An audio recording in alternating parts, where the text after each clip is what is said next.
Hola a todas, hoy nos vamos a sumergir en las ideas de un documental llamado La fuente de la vida.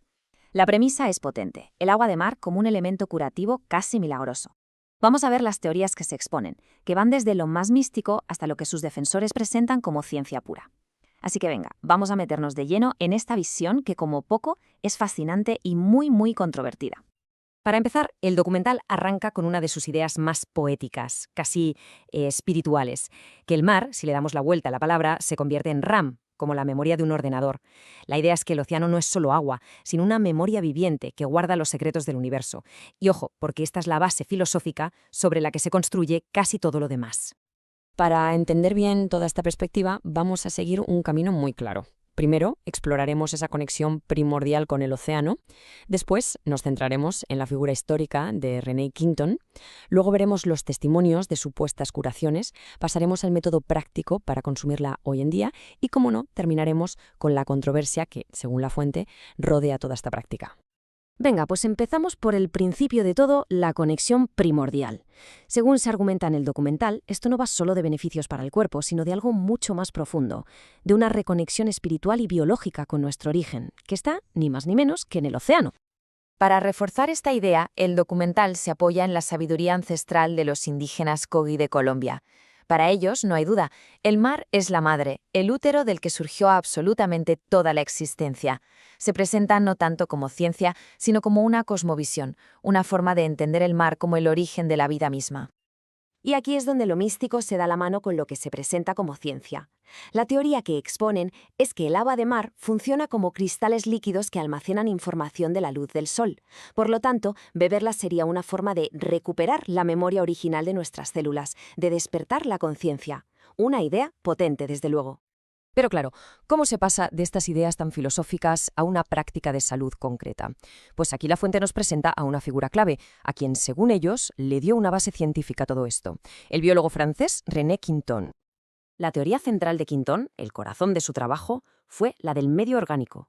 ¿Qué significa esto? Pues él postuló que el líquido en el que flotan nuestras células, nuestro plasma sanguíneo, es básicamente un océano interior, que tiene una composición casi idéntica a la del agua de mar de hace millones de años. Y según los ponentes del documental, esta similitud es clave por una razón muy sencilla. Afirman que en un solo litro de agua de mar está literalmente todo lo necesario para la vida. Fijaos, los 118 elementos de la tabla periódica, aminoácidos, ADN, plancton, vitaminas, hasta un pH alcalino. La describen como el superalimento definitivo, el nutriente más completo y orgánico del planeta. La imagen que nos proponen es curiosa. Somos como una especie de acuario andante. Tal y como se dice en el documental, nuestros trillones de células nadan en una matriz, que básicamente es agua de mar. La idea, por tanto, es que para tener células sanas, lo que tenemos que hacer es cuidar la calidad de esa agua interior. Bueno, con la teoría ya sobre la mesa, la fuente pasa a lo que para muchos es la evidencia más impactante: las historias personales, las afirmaciones de curación que, según sus defensores, demuestran el poder real del agua de mar. Y ojo, porque en el documental los ponentes afirman haber tratado con éxito un abanico de enfermedades muy serias. Hablan de cirrosis, psoriasis, hipertensión e incluso se menciona el cáncer y la desnutrición infantil. Todo simplemente prescribiendo el consumo de agua de mar. Este número es una pieza clave en su narrativa histórica. Se afirma que en el Instituto de René Quinton, en Lyon, a principios del siglo XX, se llegaron a administrar más de 100.000 inyecciones de agua de mar a niños, con resultados que se describen como revolucionarios para la pediatría de la época. Entonces, ¿cómo es que se difunde esta práctica? El argumento es que no necesita publicidad. Como se afirma en el documental, la gente se cura, la gente mejora, se corre de boca en boca. Se supone que se extiende de forma orgánica, por la pura evidencia de sus resultados. Pero bueno, más allá de la historia y los testimonios, la pregunta es ¿cómo se aplica esto en la práctica hoy en día? La fuente deja claro que no lo presentan como una simple receta, sino como un estilo de vida completo. Aquí se hace una distinción que es fundamental. Por un lado está el agua hipertónica, que es el agua de mar pura, tal cual, con unos 35 gramos de sales por litro. Esa se usa como un suplemento nutricional. Y por otro lado está el agua isotónica, que se diluye con agua dulce hasta tener 9 gramos de sales, la misma concentración que nuestro plasma, y se utiliza para la hidratación del día a día. El método de preparación que recomiendan es bastante sencillo. Primero, recoger el agua lejos de focos de contaminación y sumergiendo la botella para evitar la capa superficial. Luego, para el consumo diario, la clave es la proporción. Se diluye una parte de agua de mar con 3 partes de agua dulce. Así se consigue que sea isotónica. En el documental se presenta un concepto curioso, la dieta del delfín. Con esto quieren subrayar que el agua de mar no es una píldora mágica. Debe formar parte de un enfoque global que incluye ejercicio para oxigenar, una dieta alcalina y momentos de relajación. Vamos, imitar un poco el estilo de vida de los mamíferos marinos.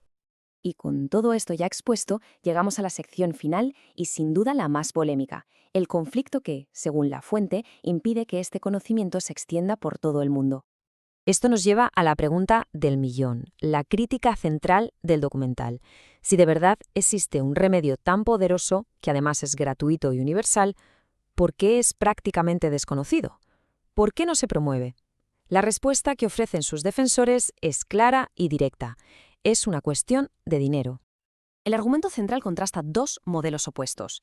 Por un lado, lo que llaman la cultura de la enfermedad, que se basa en fármacos que generan dependencia y enormes beneficios económicos. Y por otro, la cultura de la salud, que promueve la autonomía personal usando recursos gratuitos como el sol y el mar para nutrir el cuerpo y, sobre todo, prevenir.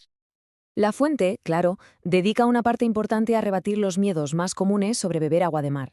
Sostienen que el mar tiene sus propios mecanismos de autolimpieza biológica, que no daña los riñones, que de hecho regula la presión arterial en lugar de subirla, y que los metales pesados, en las formas en que se encuentran en el océano, no son un riesgo.